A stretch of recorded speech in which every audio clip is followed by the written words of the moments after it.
High বন্ধুরা, তোমরা সবাই কেমন আছো? আশা করি ভালো আছো। তো আমিও ভালো আছি। আবারও চলে এলাম তোমাদের জন্য নতুন একটা ভিডিও নিয়ে। তো আজকে বানাবো ঝুরি ভাজা। তো ঝুরি ভাজাটা আমি কিভাবে বানালাম, কি কি করলাম, কি কি দিলাম, সমস্ত কিছু তোমাদের সাথে শেয়ার করব। তো তোমরা দেখতে থাকো। ওকে। তো এখানে আমি বেসনটাও মেখে নিয়েছি। বেসনের মধ্যে দিয়েছিলাম শুধুমাত্র মানে পরিমাণ মতো নুন দিয়েছিলাম, দিয়ে মেখেছিলাম। তো ভালোভাবে অনেকক্ষণ ধরে ফাটিয়ে মাখতে হবে বেসনটা। তো এখানে আমি তেলও দিয়ে দিচ্ছি।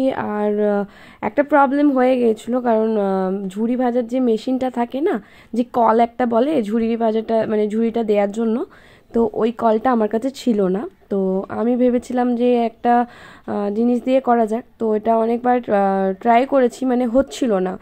তো শেষমেশ মায়ের প্ল্যানে আমি একটা তেলের যে চিকগুলো হয় না, তেল তেল যেগুলো থাকে 1 লিটারের, তো ওই চিকের মধ্যে বেসনটাকে দিয়ে ফুটো করে আমি ঝুরি ভাজাটা গোল গোল করে ভেজেছিলাম। তো ওইটাতে সুন্দর হয়েছিল, আর এইটাতে না একদমই হচ্ছিল না।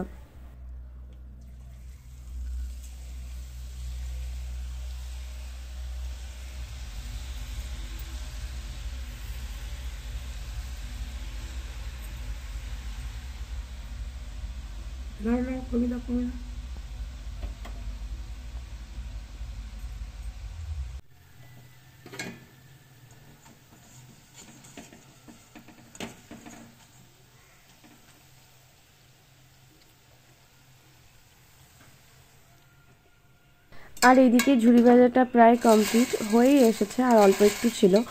তো ভিডিওটা তোমাদের কেমন লাগলো অবশ্যই জানিও। ভালো লাগলে অবশ্যই চ্যানেলটা সাবস্ক্রাইব করে আমার পাশে থেকো।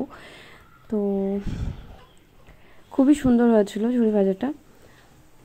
ফার্স্ট টাইম বাড়িতে বানিয়েছিলাম, ভেবেছিলাম কেমন হবে কি না।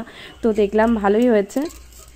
শুধুমাত্র ঝুরি ভাজার যে মেশিনটা হয় না, ওই কলটা, বেসনটা তেলে দেওয়ার যে কলটা, ওই কলটা ছিল না বলেই তো এরকম টাইপের একটু মোটা মোটা হয়ে গেছে। তো আমি নেক্সট টাইম ভালোভাবে করার চেষ্টা করব। এটা ভালোই হয়েছিল। তো টাটা।